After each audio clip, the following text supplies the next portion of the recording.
Trash like you doesn't belong behind a rig like this. You stole it, and you're busted. Deputy Rourke slammed Imani Reese against the front grille of her own truck, twisting her arm hard enough to bruise as the dash cam vibrated above them. "Charity shipment?" he sneered, eyeing the sealed trailer like it was already evidence. His partner stepped in close, cuffs snapping open beside her ear. Probably stuffed with something dirty. Gravel ground beneath her boots as his grip tightened, meant to intimidate, meant to degrade. Rourke leaned in, breath hot with certainty. He thought he was breaking a trucker.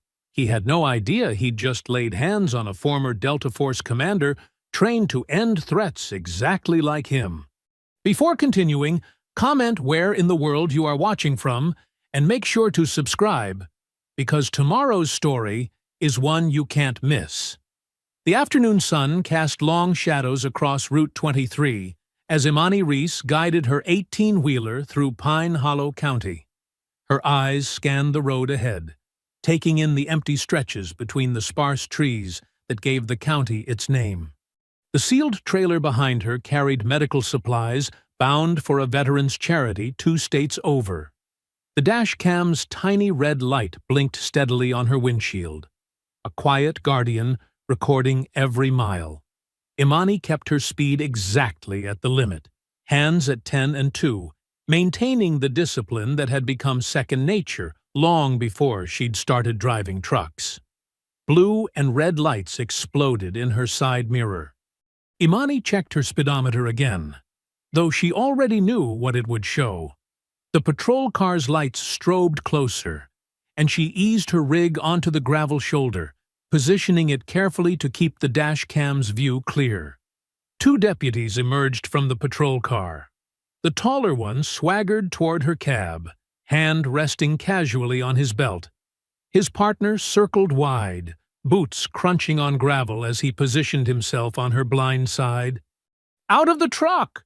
the tall deputy barked before she could reach for her license. "Hands where we can see them!" Imani's fingers tightened slightly on the wheel. "Deputy Rourke," she read from his nameplate, keeping her voice steady. "I have my documentation right here." "I said out." Rourke's face twisted. "Unless you want to explain where you stole this rig from." "Stolen?" Imani kept her tone neutral even as her mind catalogued details. No initial request for license, no statement of cause for the stop, no radio call-in of their location. "You heard him," the second deputy, Brenner, cut in. "Out. Now." Wrong county to be playing games after dark. It wasn't even close to dark yet. Imani noted that too as she complied, movements deliberate and smooth. The gravel crunched under her boots as she stepped down. Rourke grabbed her arm immediately, shoving her toward the side of the trailer. "Hands on the metal. Spread 'em." Imani planted her feet, absorbing the push while scanning the empty road. No witnesses, no buildings, no cell signal bars on her phone. This stretch of highway felt owned, claimed territory rather than public road. "Running awful nice equipment for a long haul," Brenner said, circling closer. His hand kept drifting to his holster like he was hoping for an excuse. "Bet there's quite a story there." "The story's in my paperwork," Imani replied. "Everything's in order." "We'll be the judge of that," Rourke said. He started an exaggerated pat-down, hands lingering too long, movements designed to provoke and humiliate. "Awful mouthy for someone in your position." Imani focused on her breathing as Brenner blocked her view of the patrol car. The positioning wasn't random. They'd done this before. One to search, one to obstruct, working together to control what could be seen from the road. "Papers don't match," Rourke announced, though he hadn't even looked at them. "Gonna need to check that trailer." "It's sealed," Imani said. "Charity shipment, medical supplies." "That what you're calling it?" Brenner's laugh had an ugly edge. "Could be anything in there. Could be you're running something else entirely." Imani watched Rourke circle the trailer, paying special attention to the seal. His eyes had the hungry look of someone who'd already decided what he was going to find. This wasn't a traffic stop. It was a hunting pattern. Fish for an excuse, plant evidence if needed, split the proceeds later. Awful lot of freight traffic through our county lately, Rourke said, pulling something from his back pocket. The metal gleamed. Seal cutters. Awful lot of problems, too. But we keep things clean here. Right, Brenner. Yes, sir, we do. Brenner shifted his stance, thumb tapping his radio without keying it. No call-ins, no record, no witnesses. The sun hung lower now, stretching their shadows across the gravel. Imani's calm finally crystallized into something harder as Rourke approached the seal, cutters raised and a smirk playing across his face. She had read this situation like terrain from the first moment. The angles, the isolation, the practiced movements of predators who thought their badges made them untouchable. They had no idea they'd just cornered someone who'd spent years teaching others how to dismantle untouchable. Metal screeched against metal as Rourke worked the cutters against the trailer's seal. Brenner's fingers dug into Imani's arm, trying to force her still. The deputy's grip was tight enough to bruise, but his stance was sloppy. All show, no substance.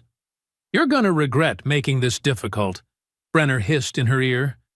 His other hand rested on his holster, thumb flicking the retention strap. "Should have just played nice." Imani took a slow breath, measuring distances. The cab door hung open at just the right angle. Brenner's weight was too far forward. Rourke had turned his back completely, focused on breaking the seal. Amateur mistakes.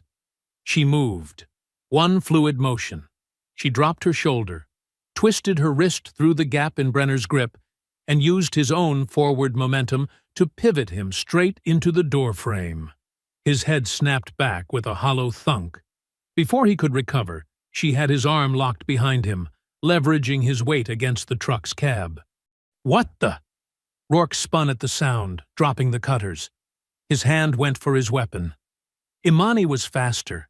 She kicked Brenner's legs out, dropping him face first into the gravel, and rolled sideways as Rourke charged. His wild grab met empty air. She caught his extended arm, redirected his momentum, and drove him down beside his partner. The move was pure physics, no punches thrown, just precise application of force and leverage. "Don't move," she said quietly, one knee pressed into Rourke's back. Her hand slipped into her boot, retrieving a hidden handcuff key she'd carried since her commanding days. Old habits died hard. "You're out of your mind." Rourke's curse cut off in a grunt as she secured his wrists with his own cuffs. "Assaulting officers!" Brenner wheezed, still kissing gravel. "You're done." "You're so done." Imani secured him just as efficiently, then reached through her cab window and triggered her dashcam's secondary audio recording. "Let's talk about why you really stopped me." "You attacked us!" Rourke twisted against the cuffs. "That's assault." "No cameras running, no radio calls, no probable cause," Imani listed calmly.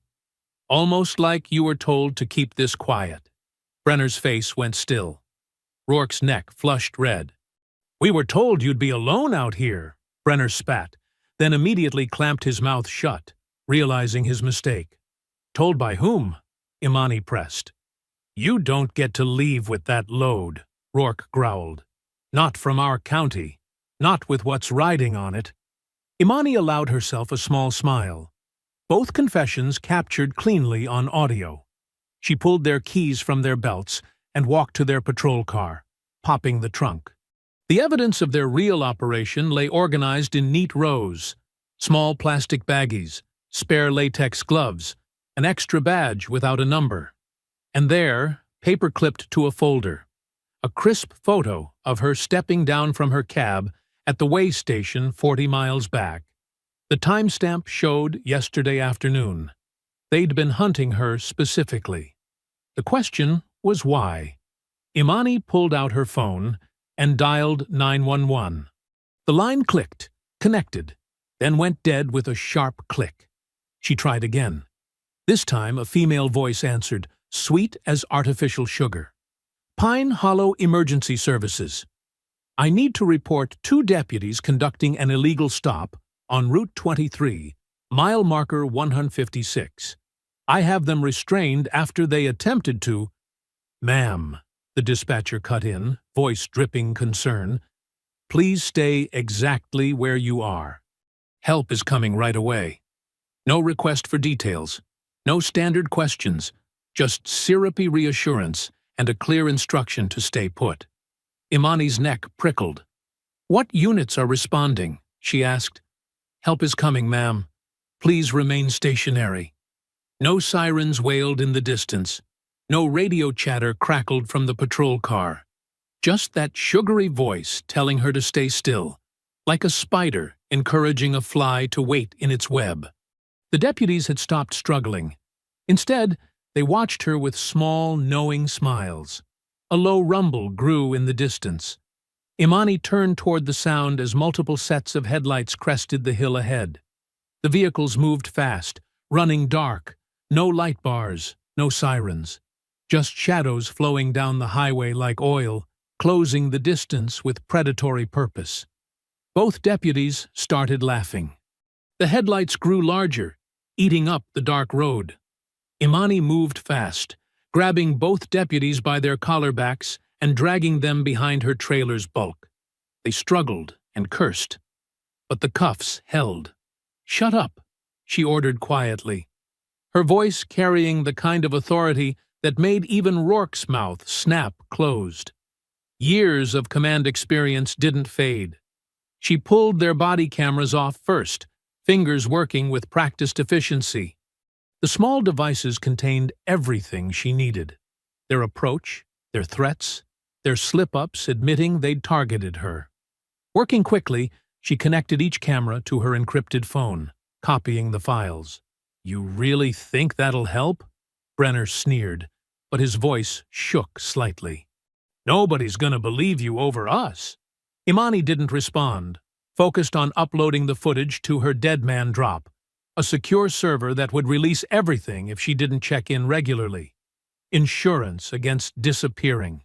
The approaching vehicles were close now, their engines a low growl in the gathering dusk. She grabbed both deputies' radios, switching them to transmit mode and wedging them carefully under her trailer. Open mics, catching everything said in the next few minutes. Static crackled, then voices cut through. Got eyes on the truck? Seal intact? Clean this up fast. Sheriff Van wants no traces. Sheriff Hollis Van. The name clicked into place like a round being chambered. She had maybe 2 minutes before they reached her position. You're dead, Rourke spat. You hear me? Dead and buried where nobody asks questions. Like the other drivers? Imani asked softly, watching understanding flash across his face. She'd hit something there. Other victims, other stops, other cover-ups. The vehicles were close enough now that she could count them. 4 SUVs, running dark, spreading out to box in her position. Standard tactical containment. They'd done this before. She had 2 choices. Stay and try to fight a rigged system, or make a tactical withdrawal and choose better ground. The decision took less than a second. Imani slipped into her cab, engine already running. The deputies were still secure but alive. She wasn't giving them a martyr story. The open mics would catch whatever happened next. She'd marked the GPS coordinates in 3 different devices. Her rig rolled forward, gathering speed. In her mirrors, she watched the SUVs suddenly accelerate, trying to cut her off. But she had momentum and 18 wheels to their 4. They couldn't risk ramming her without exposing themselves. She drove steadily, not too fast, not too slow. Just another truck on a dark road. The SUVs fell back, keeping their distance but maintaining visual contact, looking for her next stop. 20 minutes later, she pulled into the Pilot Travel Center, its floodlights creating a pool of harsh fluorescence. Other trucks lined the lot. Witnesses, cameras, safety in numbers. She backed into a spot with practiced ease, just another driver ending their day. But first, she needed to check her rig. That photo from the way station meant they'd had time to prep. Sure enough, when she examined her cab in detail, she found scratch marks around the latch. Someone had tried to plant something while she'd been inside paying for fuel earlier. Sloppy work, rushed by her earlier departure. Imani pulled out a burner phone, one of 3 she kept for emergencies. She dialed a number from memory, one given to her by another veteran who'd sworn by its reliability. "Preach's Auto," a deep voice answered. "We're closed." "I'm calling about the veteran's discount," Imani said quietly, using the code phrase from her network. A pause. "Who vouched?" "Marcus Turner, 3rd Group." Another pause. "Hold on." Muffled movement, a door closing. When the voice returned, it was lower, more cautious. "I'm Preach. What's your situation?" Imani gave him the bullet points. The stop, the deputies, the approaching SUVs, Sheriff Van's name. "Jesus," Preach breathed. "You need to leave. This county eats outsiders, especially ones who fight back." "I've got evidence," Imani said, "and a sealed trailer they wanted badly enough to risk exposure." "Evidence doesn't matter here," Preach warned. "Sheriff Van's got judges in his pocket, deputies on his leash, and enough friends to make problems vanish. Turn around. Live to fight somewhere else." Imani watched the sun setting through her windshield, painting the sky in deep purples and bloody reds. Running meant leaving others vulnerable, meant letting predators keep their badges, meant looking away. She started her engine. "I'm going to need directions," she said, "to the county courthouse." "You're making a mistake," Preach said heavily. "They own the dark here. Then I'll make them face me in the light." Imani pulled out, turning her rig toward town. Sometimes survival meant hiding, but sometimes it meant standing your ground where everyone could see. The morning sun streamed through the courthouse's tall windows, casting long shadows across the polished floor. Imani stood at the clerk's counter, her complaint form and thumb drive placed deliberately in front of her. The elderly clerk's smile didn't reach her eyes as she peered over reading glasses. "I'm sorry, ma'am, but we don't take complaints like that without an appointment." The clerk's voice dripped with fake sweetness. "It's policy." "Show me where that policy is written," Imani said quietly, her tone level and professional. The clerk's smile tightened. "Perhaps you'd like to speak with one of our officers." A desk sergeant appeared, his badge reading Matthews. He squared his shoulders, trying to make his presence intimidating. "What seems to be the problem here?" "I need to file a complaint about Deputies Rourke and Brenner," Imani stated clearly, "regarding an illegal stop and attempted theft yesterday evening." Matthews made a show of shuffling through papers. "Can't seem to find those forms right now. System's been acting up lately." He smirked. "Maybe try the county seat 40 miles over?" Behind the counter, a younger clerk whispered something to her colleague, both giggling. A phone camera flashed briefly, someone taking her picture. Imani kept her face neutral, but her mind recorded everything. The clerk who texted immediately after the photo, the security guard by the metal detector who suddenly found his radio interesting, the maintenance man who hustled away like he didn't want to be seen. "We get all kinds through here," an officer lounging against the wall announced loudly. "Especially certain kinds of drivers who don't know their place on our roads."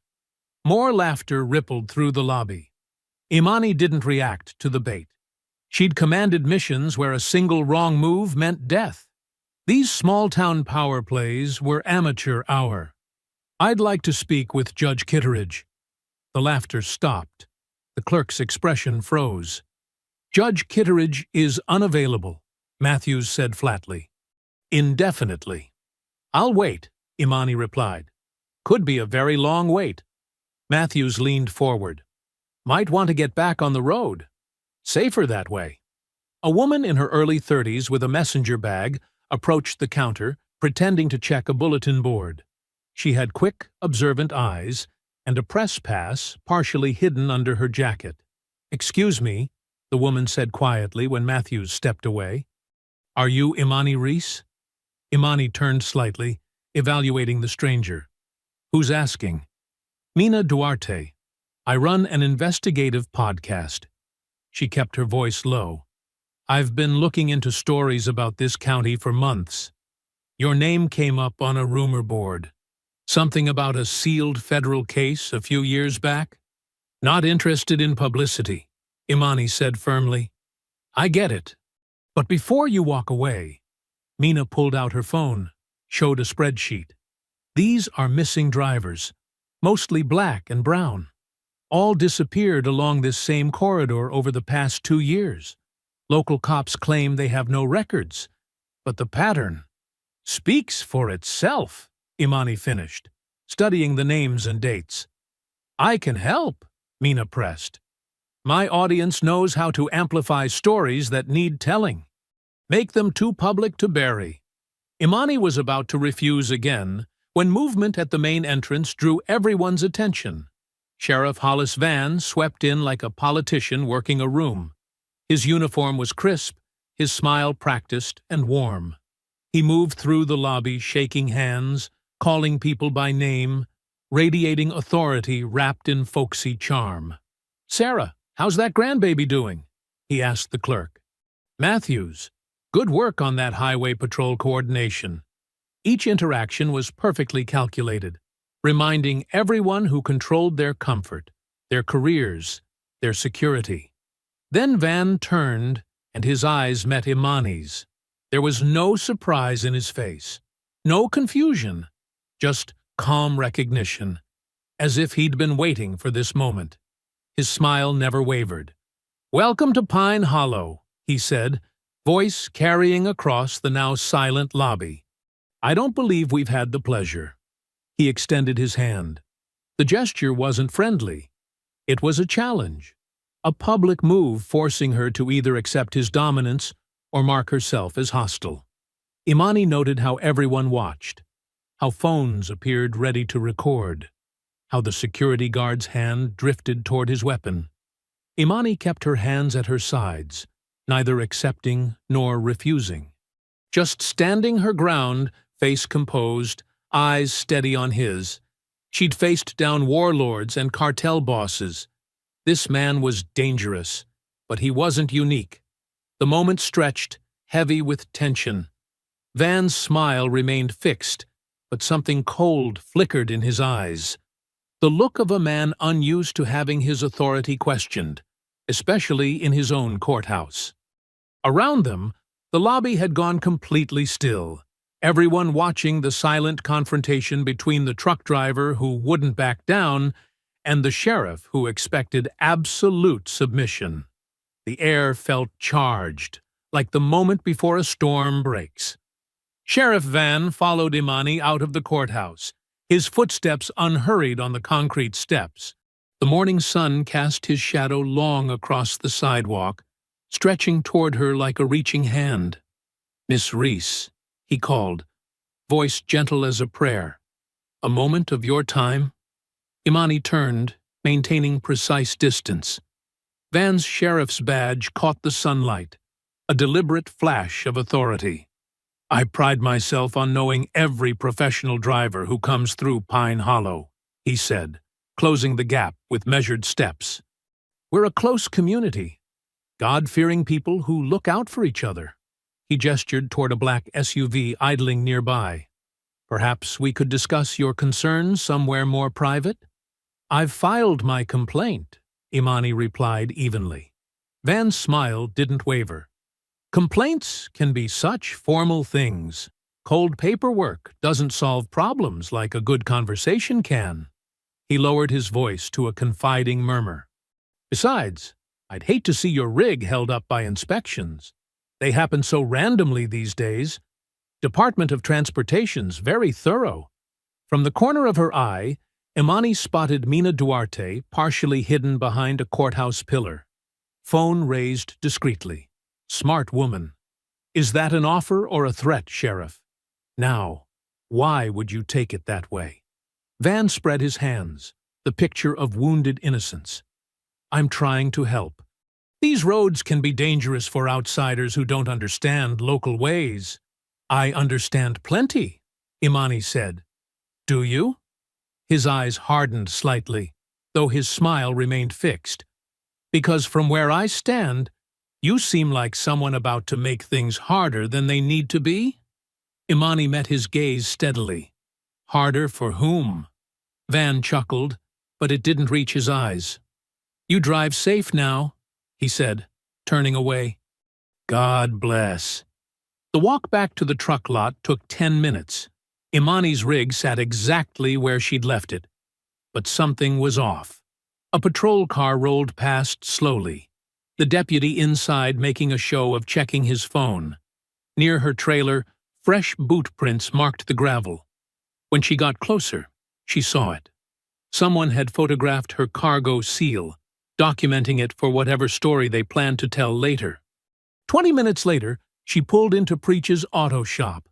The old mechanic waited by the bay door, expression grim. He waved her around back, out of street view. They're watching, he said, as she killed the engine. Been driving past all morning. Inside the shop office, Preach poured coffee into styrofoam cups. His hands were grease-stained but steady. County uses these roads like their personal ATM, he explained. Traffic stops, civil asset forfeiture, mysterious fines that vanish if you know who to pay. He settled into a creaking chair. But it's more than money. They target folks who don't fit their idea of who belongs here. How long? Imani asked. Got worse when Van took office. Man talks Jesus, but practices something else entirely. Preach glanced out the grimy window. You eaten today? Imani shook her head. Preach pulled a sandwich from a small fridge, wrapped in wax paper. Not much, but it's clean, he said. She'd just taken her first bite when the sirens started. Red and blue lights strobed through the window glass, painting the walls in emergency colors. Car doors slammed. Heavy boots crunched on gravel. Pine Hollow Sheriff's Department. Anonymous tip about suspicious activity. Deputies swarmed the property, weapons drawn. They pushed past Preach's protests, spreading through the shop like a virus. Tools clattered to the floor. Drawers crashed open. Filing cabinets tipped with metallic shrieks. Well, well, a deputy called out. What do we have here? Near Imani's truck, he crouched, pointing at small plastic bags lying suspiciously clean against the tire well. They hadn't been there 10 minutes ago. The staged discovery was almost insulting in its obviousness. Imani pulled latex gloves from her pocket. She'd learned long ago to carry them, and carefully photographed everything. The bags, their placement, the deputy's position, the angle of the lights, evidence against their evidence. A different deputy shouldered close, tobacco on his breath. Way I see it, he growled. You're leaving here in cuffs. Only question is whether you walk to the car or get dragged. The shop lights flickered once, twice. Then darkness swept in as the power died, leaving only the swirling red and blue emergency lights to illuminate the scene. In that strobing darkness, every shadow looked like a threat, and every threat wore a badge. The emergency lights painted violent patterns across the darkened shop interior. Tools cast twisted shadows on the walls, transforming the familiar space into something sinister. Preach moved with deliberate slowness, positioning himself between Imani and the advancing deputies. This is my property, he said, voice steady despite the tension. You're overstepping. Shut it, old man, one deputy snapped. You're interfering with a lawful search. Through the shop's grimy windows, Imani spotted Mina Duarte in her parked car, phone held up like a shield, though her hands visibly shook. Smart woman, keeping distance while documenting everything. The lead deputy grabbed Preach's arm, spinning him roughly against the wall. The sound of his body hitting metal echoed through the shop. You want to obstruct justice? Fine. Here's your citation for interfering with law enforcement. The handcuffs clicked shut around Preach's wrists, unnecessarily tight. The old mechanic didn't resist, but his dignity in the face of their bullying made the scene even more brutal. Imani's muscles coiled with combat-trained responses, but she forced herself still. One swing, one push, one moment of justified resistance. That's all they needed. She could already see the headlines they'd write. Violent trucker assaults officers during routine inspection. Instead, she reached for a different weapon. Procedure. Badge number 4479, she said clearly, reading it off the deputy's chest. You're conducting a warrantless search without probable cause or consent. Please state your reasonable suspicion for the record. The deputy's swagger faltered slightly. He hadn't expected this calm recitation of policy. And Officer Martinez, badge 5582, Imani continued, her voice carrying to where Mina's phone recorded. You've just detained a property owner for requesting identification during an unannounced search. Department policy requires you to document your justification. She pulled out her own phone, keeping it visible. I'd like both of you to repeat your probable cause for this inspection. Slowly and clearly, please.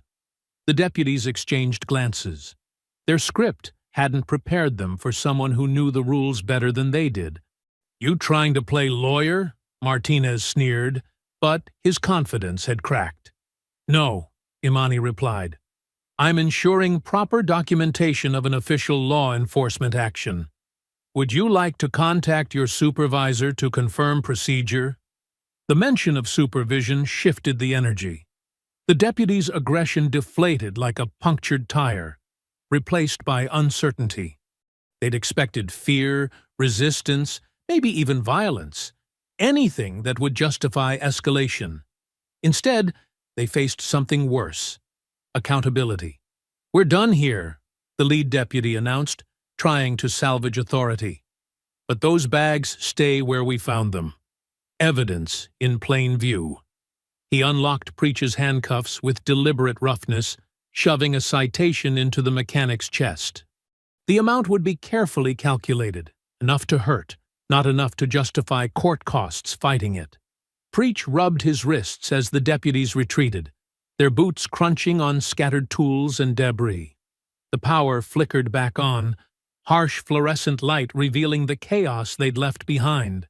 Tools scattered everywhere, drawers hanging open, papers strewn across the floor. The planted bags sat accusingly near Imani's truck, a silent threat. You okay? Imani asked Preach. He nodded, straightening his shirt with dignity. Nothing I haven't seen before. But you... He looked at her with concern. They're not done with you. I know. Imani checked her watch. I need to move the rig before sunrise. She spent the next few hours practicing every counter-surveillance technique she'd learned in her previous life. 3 careful turns down side streets, watching for tail lights. 2 complete stops, letting any followers reveal themselves. 1 long loop through an industrial park, noting every vehicle that matched her path. They were following her, of course. Not obviously. They'd learned from her exposing their roadside tactics. But she spotted the same unmarked sedan at 3 different intersections and a patrol car that kept appearing just within sight. The pre-dawn air was heavy with humidity when she pulled into a 24-hour diner's parking lot. Mina's compact car was already waiting, its driver hunched over a laptop, surrounded by empty coffee cups. I can help, Mina said as soon as Imani approached. We blur faces, distort voices, protect sources, but people need to hear what happened on that road. Imani studied the younger woman's face, looking for any trace of glory-seeking or recklessness. She found only determined compassion. The locals come first, Imani said firmly. Nothing airs if it puts them at risk. Preach, the diner staff, anyone who might face retaliation, they get protection, or we don't move. Agreed, Mina nodded. I've got secure channels, ways to release information that can't be traced back. And numbers for good lawyers. How soon? Give me 24 hours to set up proper safeguards. Mina started gathering her equipment. Meet back here tomorrow? Different location, Imani corrected. I'll text you. As they prepared to part ways, Imani's trained eye caught movement across the street. A county cruiser sat silent in the shadows of a closed gas station, its engine cold but its occupant alert, watching, waiting. The first rays of dawn hadn't yet touched the horizon when Imani parked her rig behind an abandoned warehouse. Mina's camera light cast an artificial glow across the trailer's rear doors as they documented every detail of the untampered seal. Getting clear footage of the numbers, Mina whispered, zooming in. Show me exactly how you're breaking it. Imani held up the seal cutters. Notice the original closure is intact. No signs of previous tampering. She snipped through the metal cleanly, the sharp sound echoing off concrete walls. The heavy doors creaked open. Imani swept her flashlight across rows of neatly stacked medical supplies. Bandages, basic instruments, medication bottles in sealed containers. Everything matched the manifest perfectly. This is all legitimate, Mina observed, panning her camera across the cargo. Real charity shipment, which makes it perfect cover. Imani ran her hands along the trailer's inner wall, finding the subtle seam she'd suspected existed. Her fingers caught a hidden latch, and a false panel popped loose. Tucked inside was a small encrypted drive, barely larger than a pack of gum. The label bore a series of numbers and letters that made Imani's jaw tighten. She recognized the formatting used by veterans' nonprofits for sensitive financial data. What is it? Mina asked, focusing on the drive. Evidence. Imani held it up to the light. This connects to county contracts, grant money, the kind of paperwork that shows where millions in public safety funding really goes. Mina's eyes widened. She lowered her camera and pulled out her laptop, fingers flying across the keys. Look at this. I've been tracking Sheriff Van's budget reports. 3 years ago, his department's funding tripled. Same time period. Civilian complaints dropped to 0. Not declined, vanished completely. They weren't just hunting random trucks, Imani said. They knew exactly what load to target. She pulled out a burner phone, one of several she'd stashed in her rig for emergencies. The number she dialed belonged to a lawyer 2 counties over, someone who'd helped veterans navigate system abuse before. Morgan and Associates, a cautious voice answered. Need to discuss a Pine Hollow situation, Imani said, using their agreed-upon phrasing. Interesting timing, the lawyer replied. State investigator just opened a preliminary look into that jurisdiction. Might want to connect with them. Imani's spine tingled with warning. How preliminary? Very recent. Within the last 48 hours. Too convenient. Right after her stop.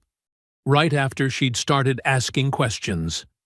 Imani ended the call, mind racing through implications. The morning news flickered across Mina's laptop screen. Deputy Kyle Brenner's face filled the frame, his wrist wrapped in pristine white bandages. The caption read, Local deputy attacked during routine stop. I feared for my life, Brenner told the reporter, his voice trembling with rehearsed emotion. This violent trucker just exploded. No provocation. We were only doing our jobs, protecting the community. Comments poured in beneath the video.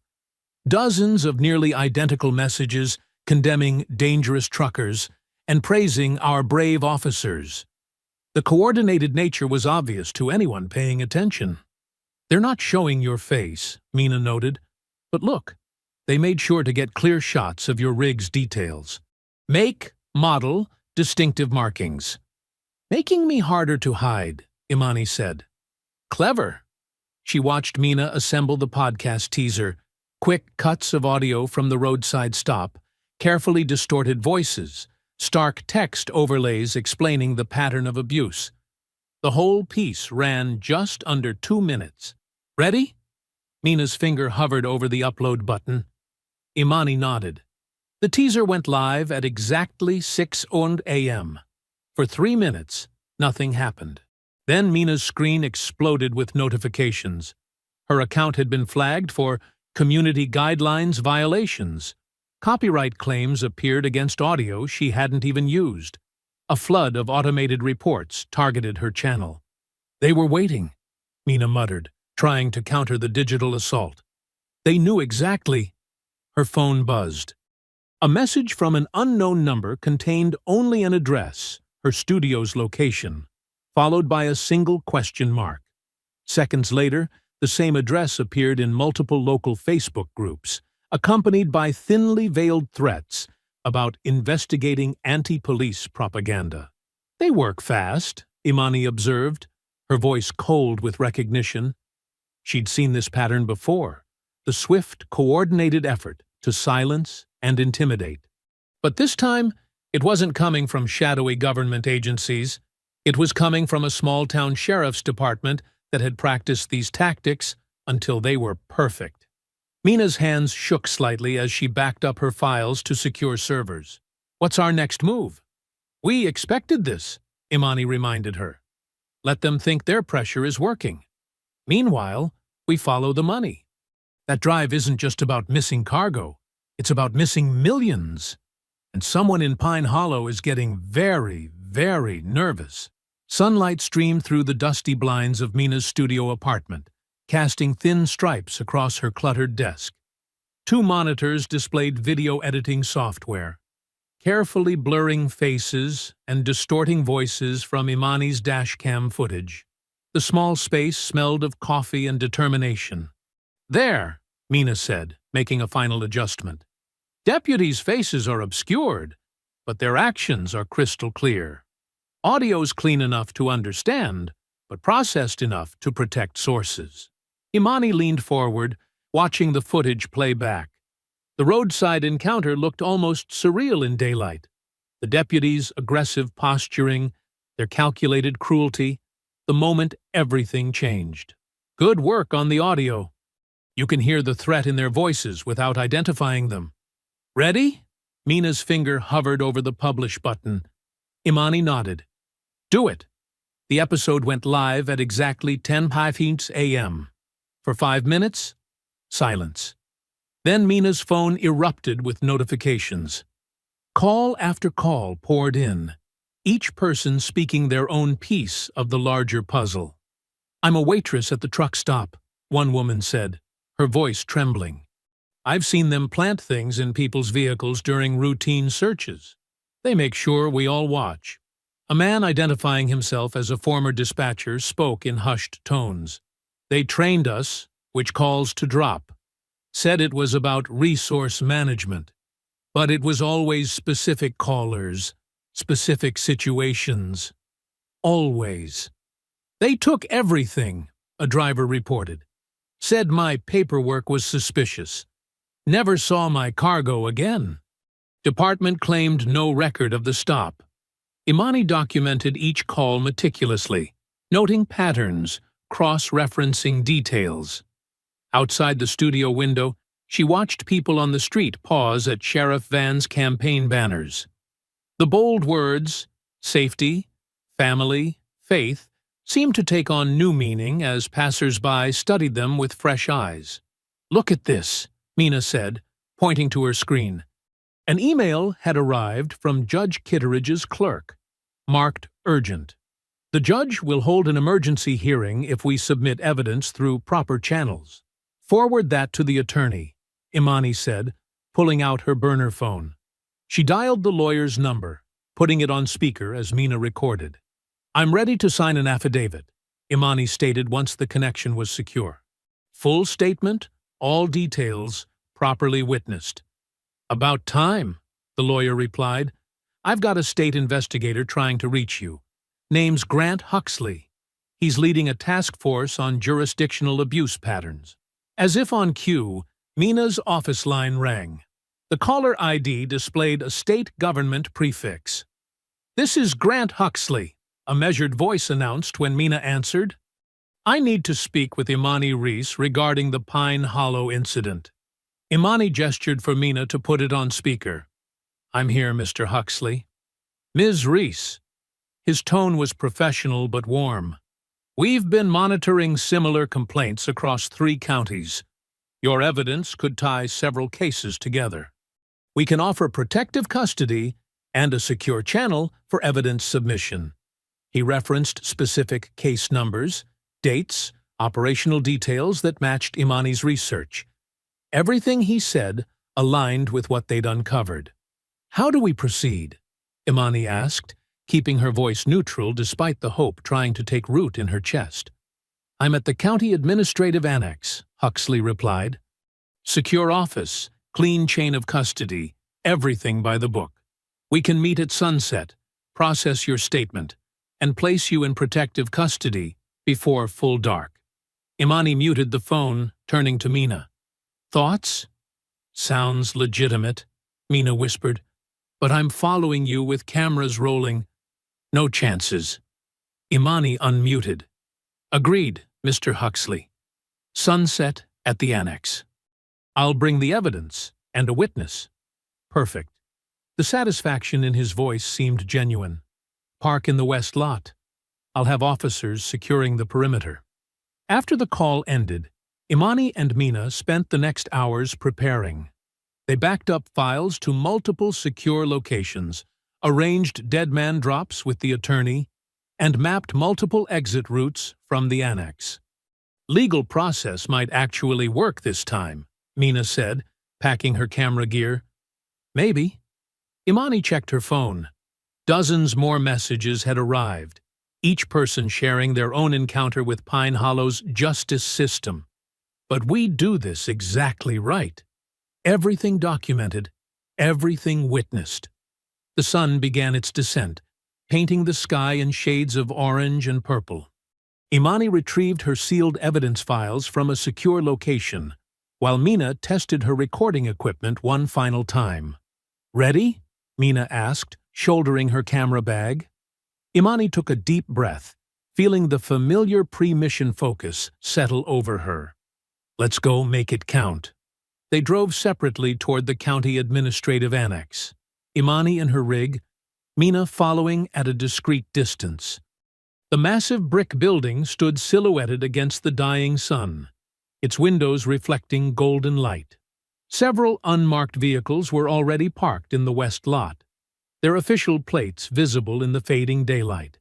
The county administrative annex cast long shadows across the parking lot as Imani pulled in, her rig's headlights sweeping across rows of empty spaces. Sodium lamps buzzed overhead, their orange glow flickering like dying fireflies. Grant Huxley stood beside a dark sedan, his posture relaxed and professional. His suit jacket caught the uneven light as he raised a hand in greeting. Imani performed her standard security scan before stepping down from the cab. Exits, cameras, sightlines. 3 unmarked vehicles were positioned at strategic points around the lot. Their placement felt deliberate, almost tactical. Mina parked her car at a careful distance, camera already recording. She gave Imani a subtle nod as she adjusted her lens. "Ms. Reese." Huxley's smile was practiced and warm as he extended his hand. "Thank you for trusting the process. We'll handle this by the book." His handshake was firm, but not aggressive. His eyes stayed locked on hers, radiating calm authority. Everything about him suggested competence and control. "Let's start with the evidence documentation," he said, gesturing toward the building's side entrance. "Standard procedure requires us to—" 2 state troopers emerged from the shadows, moving with synchronized purpose. Their boots scraped against the asphalt as they flanked Imani's truck. "We'll need to secure the vehicle first," one announced, already reaching for the door handle. "Safety protocols. I haven't consented to any search," Imani said, her voice clear and steady. "Do you have a warrant?" The troopers exchanged glances, then continued as if she hadn't spoken. One climbed into the cab, while the other maintained position, hand resting casually on his weapon. "This is standard protective custody procedure," Huxley explained, his tone reasonable but firmer now. "We need to ensure there are no threats or contraband before processing your evidence." Mina stepped closer, phone raised. "I'm recording this interaction for documentation purposes." A third trooper materialized beside her, blocking her shot with his body. "Ma'am, I need you to step back to a safe distance." "I'm press," Mina protested.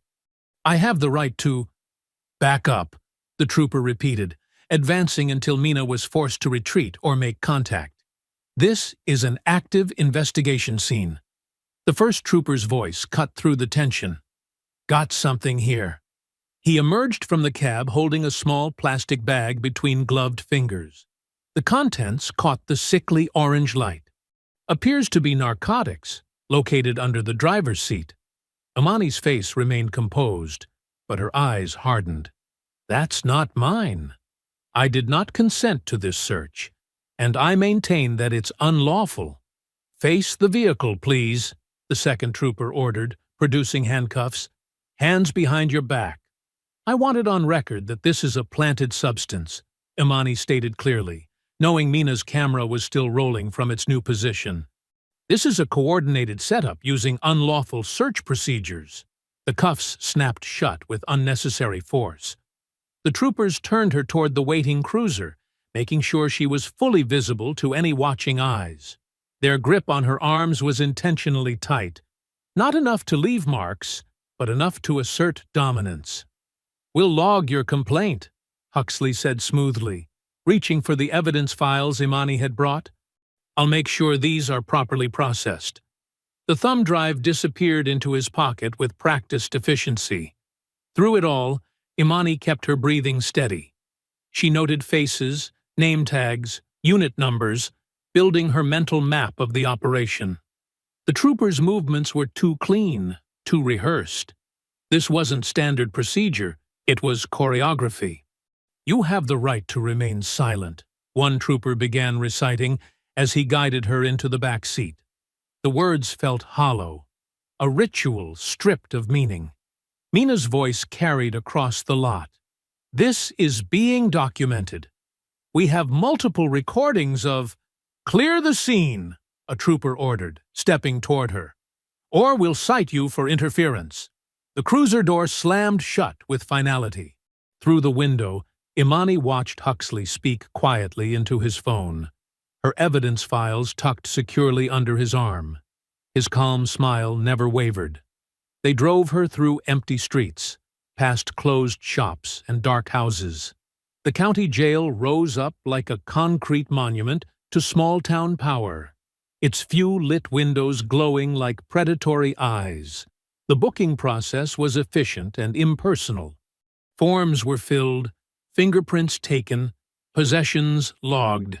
Each step felt predetermined, as if following a script written long before she arrived. Steel doors clanged shut behind her as they led her to a cell. The sound echoed through the corridor like a judge's gavel, marking the end of one phase and the beginning of another. Through the narrow cell window, Imani caught movement in the hallway. Sheriff Hollis' van's distinctive silhouette appeared, backlit by fluorescent lights. He stood with the easy confidence of a man in his own domain, hands clasped behind his back, watching. The building wasn't just his jurisdiction, it was his theater, and every arrest was a performance designed to reinforce his control. The holding cell smelled of industrial cleaner and stale air. Imani sat motionless on the thin mattress, her back straight against the concrete wall.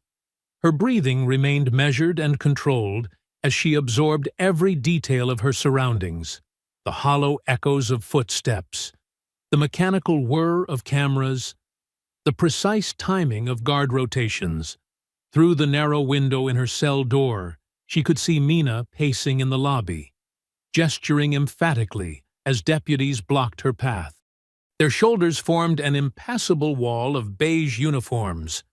"Ma'am, visiting hours are over," one deputy repeated for the third time, his voice carrying down the corridor. I'm her legal representative's designated investigator, Mina insisted, holding up her credentials. I have the right to— Not without the sheriff's approval, another deputy cut in. That's county policy. The mention of the sheriff summoned him like an invocation. Hollis Van appeared in the doorway, his presence filling the space with practiced authority. He wore a crisp uniform and a smile that could charm voters or terrify prisoners, depending on his needs. Ms. Duarte, he said warmly, why don't you head home? Get some rest. These things have a way of working themselves out. Mina stood her ground. I'm documenting everything, Sheriff. Every denial of access, every violation of procedure. Of course you are.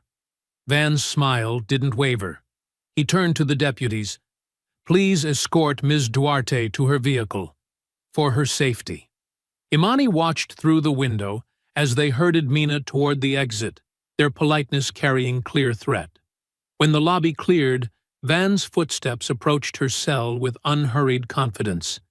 He appeared in her doorway, filling it like he owned the frame. Ms. Reese, I hope you're being treated well? Imani met his gaze but didn't respond. Her stillness seemed to amuse him. I've reviewed your situation, he continued, voice dripping with false concern.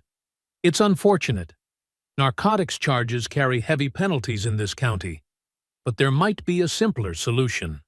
He paused, waiting for her to ask. She didn't. A felony plea, he offered finally. Time served. You leave the county tonight and never return. Your truck gets released, your cargo continues unmolested, and everyone sleeps better. No, Imani said simply. Van's smile tightened at the edges. He made a small gesture to the guard station. The overhead lights flickered and died, plunging the corridor into darkness, broken only by emergency strips. The security camera's red recording lights winked out in perfect synchronization. Heavy footsteps approached. A guard Imani hadn't seen before. He unlocked her cell with practiced efficiency. 3 minutes, Van said quietly, stepping back. The guard moved fast, grabbing Imani's arm and slamming her against the wall. His forearm pressed against her shoulders, careful to avoid leaving marks. You think you're special, he hissed, breath hot against her ear. You think your fancy lawyer and your little reporter friend make you untouchable? Women like you never learn. Imani didn't struggle. She counted seconds in her head, noting every detail.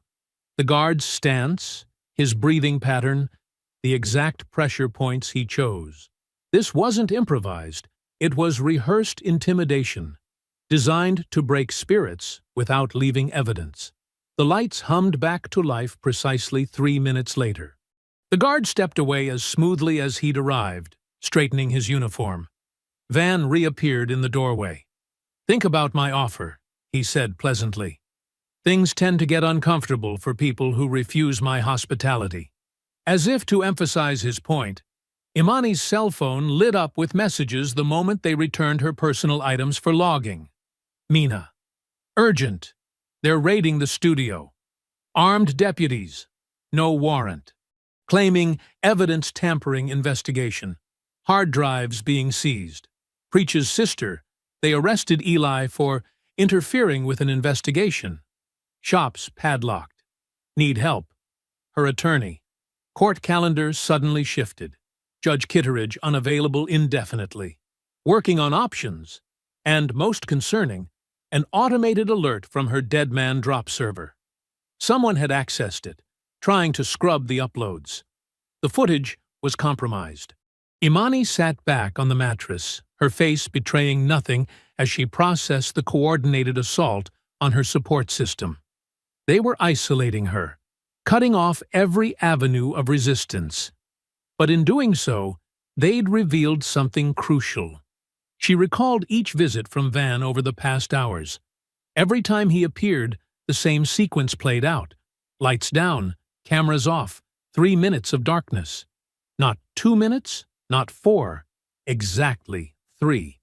a pattern born of arrogance and routine, as predictable as sunrise. The guard passed her cell again, smirking. Imani remained still, her breathing steady. She wasn't counting the hours until morning. She was counting the minutes between camera cycles, mapping the rhythms of a system that thought itself invincible. Through her window, she could see the wall-mounted clock ticking away seconds under the harsh fluorescent lights. She watched its hands move with the same patience she'd once used to study patrol patterns in far more dangerous places. Every prison had its schedule. Every schedule had its gaps. The lights flickered again as Van made another pass through the corridor, his boots clicking against the floor in measured steps. Right on cue, the cameras went dark. 3 minutes of invisible power. 3 minutes of absolute authority. 3 minutes of perfect, predictable darkness. The holding cell's morning light filtered through a narrow window, casting sharp shadows across the concrete floor. Imani sat upright on her bunk, one hand pressed deliberately against her side. When the breakfast guard passed, she caught his attention with a controlled wave. "I need medical attention," she said, her voice steady and professional. "I'm experiencing chest tightness and numbness in my left arm." The guard paused, frowning.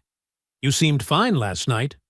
"I'm documenting symptoms as they develop," Imani replied, using the precise language she knew would trigger protocols, "and requesting this be logged for liability purposes." He studied her for a moment, then reached for his radio. Imani noticed how he angled away. Standard procedure for calling in sensitive information. She'd been mapping these small details all night. Which guards favored which positions, how many seconds between security buzzes, the exact pattern of camera sweeps. Within 15 minutes, a nurse arrived with a clipboard and an expression of professional skepticism. Imani described her symptoms with medical terminology that made the nurse look up sharply. "Previous cardiac history?" the nurse asked, wrapping a blood pressure cuff around Imani's arm. "Everything's in my medical file," Imani said. "I need this complaint logged, please, with timestamps." The nurse's pen scratched across official forms, creating the paper trail Imani needed. As she worked, Imani tracked the morning shift change through her peripheral vision. 3 new guards, 2 familiar faces from night shift lingering to chat. The camera in the corridor clicked as it panned. Somewhere across town, Mina was hunched over a borrowed laptop in the basement of Preach's cousin's house. She'd started a live update stream an hour ago, careful never to mention locations, just times, events, witness counts. 6:47 a.m. Medical examination requested. 6:52 a.m. Witness confirms patrol vehicles outside local business. The timestamps created a digital record that couldn't be erased. The nurse finished her assessment and stepped out to make a call. Through the cell door's window, Imani watched her speak quietly into a phone at the guard station. A new shift supervisor appeared, checked paperwork, made his own call. Procedures clicking into place, like tumblers in a lock. 3 cells down, a trustee mopped the floor with slow, methodical strokes. Imani had noticed him last night, the way he worked during guard changes, how he kept his head down but his eyes alert. His sleeve bore the faded mark of a military tattoo, mostly removed but still readable to those who knew the design. The lights flickered right on schedule. Van's morning inspection approaching. Imani pulled a carefully folded paper from where she'd hidden it under her mattress. She'd torn it from her initial booking forms, written on it using a broken pencil lead she'd palmed during processing. The message was simple: map coordinates followed by a code phrase used in veteran emergency protocols, one that would trigger her rig's hidden GPS beacon. She'd designed that system for exactly this type of situation, when normal channels were compromised. As the cameras went dark, Imani made her move. The trustee's mop brought him past her cell, just as the guard stepped away from his post. 3 minutes of clockwork darkness. She slipped the paper through the gap beneath her door with practiced precision. The trustee's foot slid the note away without breaking stride. By the time the lights hummed back on, there was no evidence of the exchange. The note would make its way to a transport officer, another veteran, within the hour. Judge Kitteridge's burner phone message reached Mina at 7:15 a.m. Saw the episode. Files look solid. But he has leverage. Personal things. Family things. I can't move openly. Mina relayed this through encrypted channels to Imani's attorney. The judge's fear confirmed what Imani had suspected. Van's power came from knowing where to push, how to threaten without threatening. But his leverage only worked in shadows. The nurse returned with transfer papers. "We're moving you to County General for observation," she announced, marking more check boxes on her forms. Protocol for cardiac symptoms. 2 guards arrived to escort Imani. They cuffed her with practiced efficiency, but she noticed their uncertainty. This wasn't a normal prisoner transfer. It hadn't come through their usual channels. The transport van waited in the Sally Port, its engine idling in the gray dawn light. As they led her through the corridors, Imani counted cameras, noted blind spots, mapped each security checkpoint. She kept her breathing steady, her steps measured. To anyone watching, she was just another prisoner being moved through the system. But she knew her GPS beacon was now active, broadcasting its location to a network of veterans who understood its significance. Mina's live stream would track the transport timeline. The nurse's paperwork created an official record. Judge Kitteridge's message proved the corruption went higher than street level. Each small piece, the medical complaint, the timestamp stream, the GPS signal, formed part of a larger strategy. Imani hadn't spent the night panicking. She'd spent it building a net of visibility that would make her disappearance impossible. The transport van's rear doors swung open. Dawn painted the sky in shades of purple and orange as Imani stepped up into the vehicle, her cuffs clinking quietly against the metal seat. The doors slammed shut with a heavy finality. The transport van swayed along county back roads, its suspension creaking over each pothole. Morning sunlight flickered through the metal mesh windows, casting shifting patterns across Imani's face. She kept her shoulders loose, head tilted back as if dozing, but her eyes tracked every reflection in the van's interior mirrors. 2 guards sat in the front, separated by a barrier. The younger one kept checking his rearview mirror, fingers drumming nervously on the steering wheel. The senior officer, Martinez, maintained a stoic silence, but his posture betrayed tension. Shoulders too straight, hand too close to his radio. Imani had counted 3 turns since leaving the jail, each one taking them further from the direct route to County General. Standard procedure required staying on main roads for medical transfers. These weren't main roads. The van slowed for a railroad crossing. Protocol required a complete stop, visual check both ways. As the brakes squealed, Imani shifted her weight carefully, pressing one knee against the metal bench. "Check the crossing," Martinez instructed his partner. The younger guard stepped out, boots crunching on gravel. Imani rolled her shoulders, pressed her tongue against a false crown on her back molar. Veteran fieldcraft, a hidden tool disguised as dental work. The metal pick inside was smaller than a paperclip, but precisely sized for certain locks and electronic triggers. A train horn blared in the distance. The guard outside shouted something about tracks being clear. That's when Imani executed her move. A precise series of actions rehearsed in her mind all night. She jerked forward suddenly, making a choked sound. Her handcuffs rattled against the bench as she doubled over, gasping with theatrical precision. "Can't breathe." Martinez turned sharply. "Hey! What's wrong with her?" The younger guard scrambled back into the van. "Should we call it in?" "Protocol says we have to." Martinez reached for his radio. "Medical emergency, During transport, Imani continued the performance, wheezing just loud enough to mask the soft click of her hidden tool engaging with her rig's remote beacon trigger, a modified key fob she'd prepared for exactly this scenario. 3 quick pulses. Activate. Broadcast. Emergency protocol. Dispatch, we need medical response, Martinez was saying.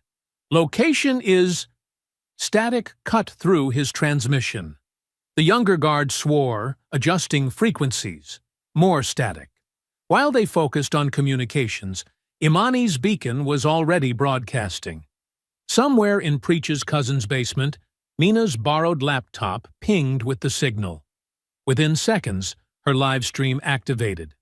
Signal detected. If you see this marker, timestamp it. Record everything. Traffic cams, store security feeds, anything public. Build the timeline. The van's radio crackled. A new voice cut through. Unit 217. Redirect to alternate location. Code 4 Alpha. Martinez frowned. 4 Alpha? That's not. Confirmed. Unit 217. Proceed to Morgan Event Center. Security teams standing by. The younger guard shifted uncomfortably. But the hospital? Those are orders, Martinez said, but his tone carried doubt. Imani had stopped gasping, now sitting calmly upright. The sudden change made Martinez eye her suspiciously. You're awful relaxed for someone who couldn't breathe a minute ago, he said. Imani met his gaze in the rearview mirror. Because I've been hunted before, she replied evenly. And I learned how hunters get sloppy. They forget to check their corners. They miss the obvious signs. The younger guard's radio squawked again, local channels flooding with chatter. Online viewers were already triangulating the van's position. Every traffic light camera, every store security feed, every cell phone video became a data point in Mina's growing digital map. 3 patrol cars just passed Main Street, one viewer reported. Timestamp 8:17 a.m. Emergency vehicles redirecting toward Morgan Center. Event permit filed yesterday. Community prayer breakfast with Sheriff Van. The van turned onto a wider road. Through the mesh windows, Imani glimpsed campaign posters stapled to telephone poles. Sheriff Van. Leadership you can trust. Each one perfectly placed for maximum visibility. Why's everyone heading to a prayer breakfast? The younger guard muttered. Martinez didn't answer, but his knuckles whitened on the steering wheel. He knew, or suspected, that this transport had become something else. A show. A performance. Imani felt the road surface change from asphalt to concrete. The van slowed, turning into what sounded like a larger lot. Voices filtered through the walls, a crowd gathering. Camera shutters clicked. Someone was testing a microphone. Unit 2117. Proceed to rear entrance, dispatch instructed. Security team will escort prisoner. The van rolled to a stop. Through the windows, Imani saw the Morgan Event Center rising above them, all glass and polished stone. Television vans clustered in one corner, their satellite dishes raised like mechanical flowers. Campaign banners draped the entrance. Safety, family, faith. Somewhere inside, Sheriff Van would be straightening his tie, rehearsing his speech about law and order, about making examples of those who threatened his community's peace. He wanted his victory lap, complete with a handcuffed prisoner as his prop. Martinez opened the van's rear doors. Sunlight flooded in, along with the buzz of gathering crowds. Camera flashes sparked like lightning. Reporters jostled for position behind hastily erected barriers. Imani rose slowly, the chain between her ankles clinking against the van's floor. She stepped down into the light, squinting at the sudden brightness, but keeping her spine straight. No stumbling, no hesitation. She faced the cameras with the same calm she'd carried through firefights and ambushes. The event center doors stood open, spilling out the sound of gospel music and measured applause. Security teams formed a corridor through the crowd, their earpieces gleaming. Above them all, Van's campaign banner rippled in the morning breeze, its words now reading less like a promise and more like a challenge. Fluorescent lights hummed in the event center's back hallway, casting harsh shadows across the faces of deputies flanking Imani. The air smelled of fresh paint and floor wax, everything polished for the cameras waiting beyond the double doors. Sheriff Hollis Van stood before a mirror mounted on the cream-colored wall, adjusting his silk tie with practiced precision. His reflection showed a man comfortable in expensive clothes, someone who'd mastered the art of looking trustworthy. He smoothed non-existent wrinkles from his jacket lapels, then turned to face Imani with a pastor's practiced smile. Quite a morning for prayer and reflection, wouldn't you say? His voice carried that same manufactured warmth, though some of us have more to reflect on than others. Deputy Rourke, sporting a theatrical wrist bandage, sneered and jerked Imani's cuffs. "Keep moving, troublemaker." Through the walls, they could hear the growing murmur of the crowd. Local media, church groups, politicians, all gathering to witness Van's carefully orchestrated message about law and order in Pine Hollow County. Mina's live stream counter ticked steadily upward. Viewers poured in, sharing screen recordings and clips. Someone posted an old video of Rourke at a police fundraiser, bragging about cleaning up the county roads. Another viewer matched Brenner's badge number to 3 separate missing driver reports filed in neighboring jurisdictions. "Look at this pattern," one comment read, linking timestamps. Same stretch of road, same deputies, same reports of evidence found during searches. The stream chat erupted with fresh discoveries. Photos of Van's expanding property holdings, screenshots of county budget irregularities, links to complaint forms that mysteriously vanished from official websites. A side door opened, bringing a burst of morning air. Judge Lorraine Kitteridge entered, her face drawn tight as a bowstring. Her clerk trailed behind, clutching a leather portfolio and looking like he wanted to disappear into the wallpaper. The judge's eyes swept the hallway, taking in the deputies' posturing, Van's calculated calm, Imani's restraints. Van's smile widened. "Judge Kitteridge, so pleased you could join us for this important community moment." Before she could respond, a stagehand appeared. "2 minutes, Sheriff." Van nodded, straightening his already straight tie once more. "Time to remind everyone what real leadership looks like." He gestured to the deputies. "Bring her. Let's show Pine Hollow how we handle threats to public safety." As they moved toward the stage entrance, Imani caught sight of someone in the small crowd of organizers and assistants. A young woman wearing an event staff badge, but her fingers moved across her phone with familiar urgency. One of Mina's helpers, positioned exactly where they'd planned. Imani cleared her throat and spoke just loud enough to carry, "Strange weather for August." The phrase was meaningless to everyone else, but it was Mina's confirmation code. The helper's slight nod confirmed. Their encrypted backup was safe, distributed across servers beyond Van's reach. Through the stage curtain, they could hear Van's introduction being read, "A leader who puts faith and family first, who protects our values." A commotion near the service entrance drew everyone's attention. 2 deputies were escorting, half dragging, a new arrival. Eli Preach Sutton stumbled between them, his wrists shackled, his usually pristine mechanic's uniform wrinkled and stained. They'd clearly pulled him straight from his cell, not even allowing him to clean up. Judge Kitteridge's posture changed. Something in her carefully maintained professional distance cracked at the sight of Preach, a respected business owner, a community elder, being paraded in chains like a medieval spectacle. The message wasn't subtle. This is what happens to anyone who helps the wrong people. "Get him in position," Van ordered quietly. "When I signal, bring them both out. Let everyone see what law enforcement means in Pine Hollow." The judge's hands tightened on her robes. Her clerk touched her arm, whispering something urgent, but she shook her head.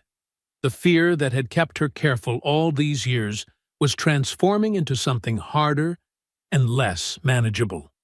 Applause thundered as Van stepped through the curtain. His voice boomed through the sound system, practiced and powerful. "My friends, my neighbors, we gather today to reaffirm our commitment to lawfulness and order." The massive screen behind the stage showed his face in high definition. Every gesture calculated for maximum impact. Camera flashes sparkled from the media section. Phones rose throughout the crowd, recording. "In Pine Hollow County," Van continued, "we believe in doing things the right way, the legal way. Just yesterday, our deputies apprehended a dangerous individual who thought our laws didn't apply." Imani stood in the wings, watching Van work the crowd like a revival preacher. Deputies shifted impatiently, eager for their cue to drag out their prisoners. Preach kept his head high despite everything. Dignity intact, even in handcuffs. A small red light began blinking on the main audio board. The technician frowned, tapping his controls. Static crackled briefly through the speakers. Van didn't miss a beat. "We face threats to our way of life, but I promise you..." The giant screen flickered once, almost imperceptibly. A second flash. The audio popped like distant thunder. Something was happening to the feed. The giant screen behind Sheriff Van flickered again, his campaign slogan dissolving into grainy nighttime footage. Red and blue lights strobed across a familiar stretch of county road. Deputies Rourke and Brenner emerged from shadow, their movements sharp and predatory as they approached Imani's truck. "Now, folks," Van said smoothly, "I'm sure there's just some technical..." The deputies' voices cut through his reassurance, crystal clear through the event center's speakers. "Where'd you steal this rig from?" Rourke's sneer carried perfectly. "Wrong county after dark, wouldn't you say?" Gasps rippled through the crowd as they watched Brenner force Imani to her knees in the gravel. Every crude comment, every threatening gesture played out in high definition. Someone in the front row, a prominent church donor, covered her mouth in shock. "This is obviously some kind of edited..." Van started, but the footage continued relentlessly. The screen split to show the deputy's trunk inventory. Evidence baggies laid out like merchandise, spare gloves, the printed surveillance photo of Imani at the way station. Mina's steady narration laid out each piece. Pre-planned targeting, systematic harassment, pattern of predatory stops. State representatives in the audience began edging toward the exits. A county commissioner buried his face in his hands. The local news crews swung their cameras from Van to the screen and back, capturing his increasingly strained smile. "These are serious allegations," Van said, gripping the podium. "But I assure you..." The next file appeared. Spreadsheets, bank records, property deeds. Each document connected seized assets and public safety grants to a web of private accounts. Red lines traced money flowing from traffic stops to shell companies, then to offshore holdings. Names highlighted themselves. Shell company directors matching Van's family members. Property purchases dated to major drug seizures. "This is fake news," Van announced, forcing a laugh. "Complete fabrication by troublemakers who..." Movement at the side doors caught everyone's attention. Men and women in dark suits entered quietly, spreading along the walls.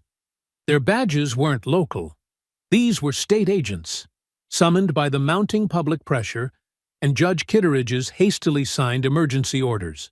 Van's voice rose, taking on a preacher's righteous tone. "My friends, we're witnessing an attack on law and order itself. These so-called records are nothing but... The documentation is complete and verified." Imani's voice cut through his performance. She stepped onto the stage, still in handcuffs, but her presence commanded attention. The deputies flanking her suddenly looked unsure.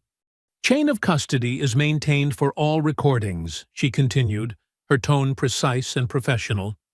"Dash cam footage, body cameras, and dispatch logs are preserved with timestamps. The roadside location where deputies Rourke and Brenner were left restrained but unharmed is logged at coordinates 34.729 north, 92.358 west. The pattern of 3-minute camera outages during sheriff visits is documented across multiple dates.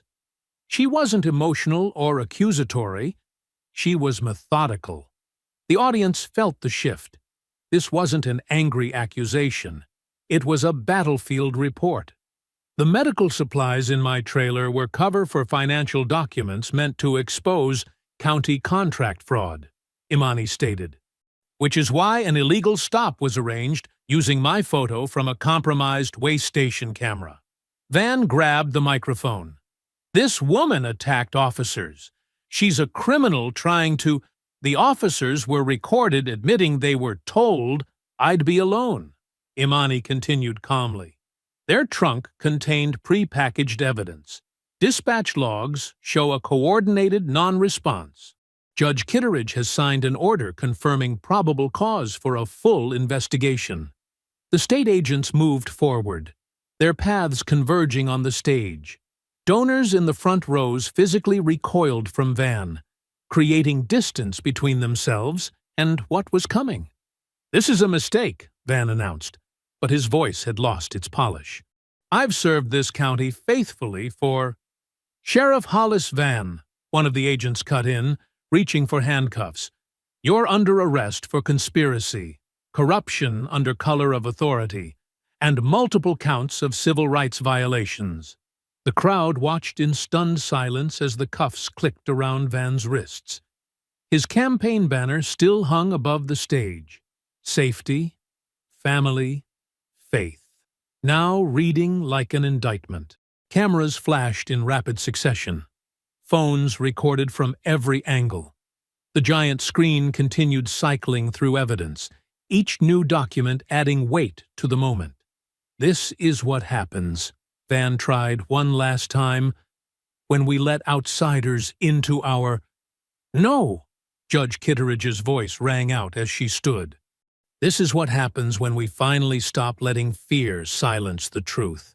The agents began reading Van his rights, their voices echoing through the sound system he'd arranged for his own glory. His practiced smile cracked completely, revealing the rage and panic beneath.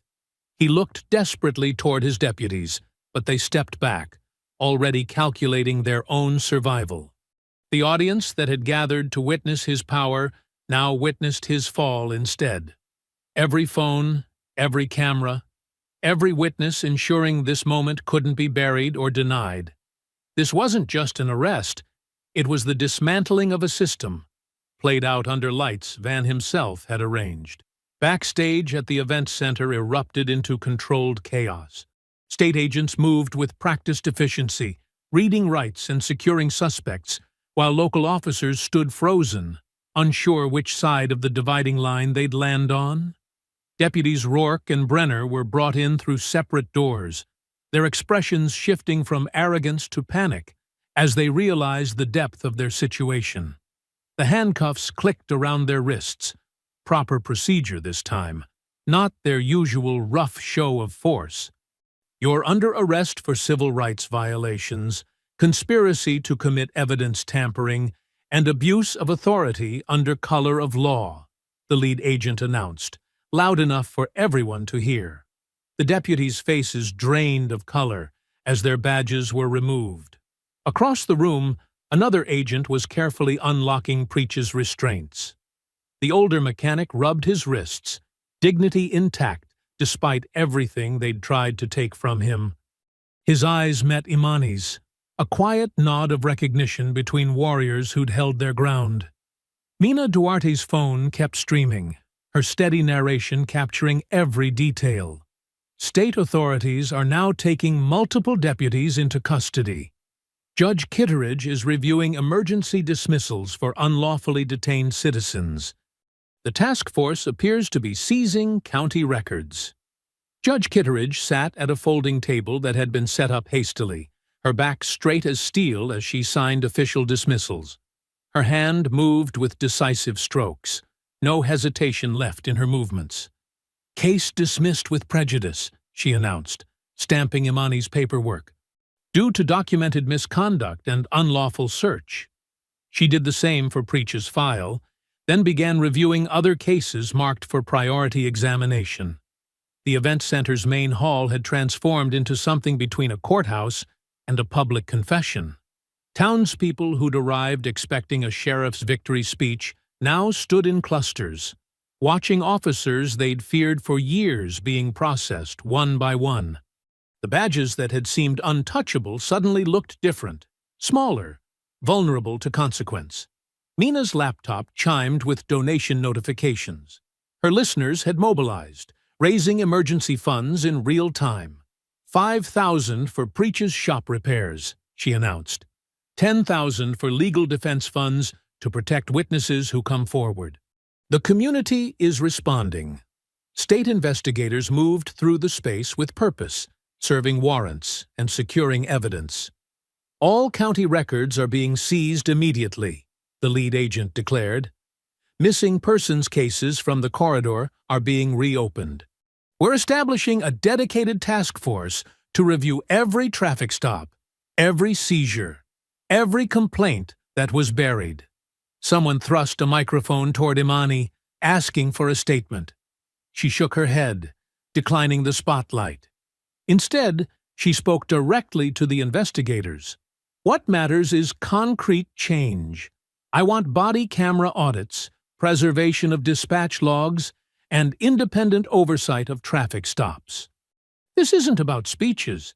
It's about making sure no one else gets hunted on these roads."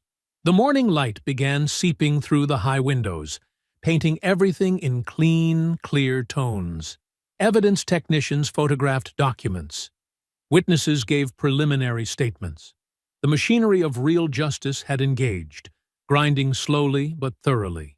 Preach stood near the exit, watching it all with quiet satisfaction. A small group of community members approached him, offering help to rebuild his shop. The terror that had kept everyone isolated was breaking apart in the dawn. Imani walked through the parking lot, her boots crunching on gravel still wet with dew. Her rig sat where she'd left it, now surrounded by evidence tape and protective barriers. She approached slowly, taking in every detail: the familiar curves of the cab, the sealed trailer that had carried more than charity goods, the windshield that had witnessed everything. The driver's door opened with its usual creak. Imani placed her hand on the steering wheel, feeling the worn grip spots that had become home. This wasn't just a truck anymore. It was proof that running and hiding weren't the only options. Sometimes standing your ground could change the ground itself. Mina appeared beside the cab, still recording but with her phone lowered. "What happens now?" she asked. "With you, I mean. They'll probably want you to testify." "First, I drive," Imani said simply. "These roads don't belong to them anymore. They need to see trucks rolling through, carrying witnesses instead of targets." She settled into the seat with the comfort of someone who knew exactly where she belonged.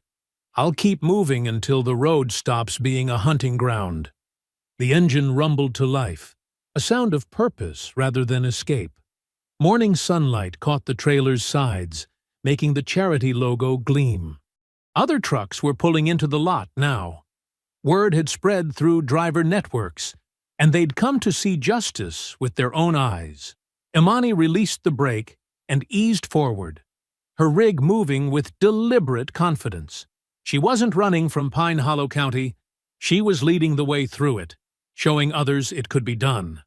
The road ahead stretched clean and clear, belonging to everyone again. Behind her, the event center continued its transformation into a place of reckoning. But ahead, through the windshield, lay miles of asphalt that would carry different stories now.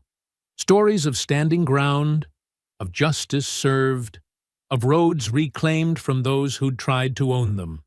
If you enjoyed the story, Leave a like to support my channel, and subscribe so that you do not miss out on the next one. On the screen, I have picked 2 special stories just for you. Have a wonderful day.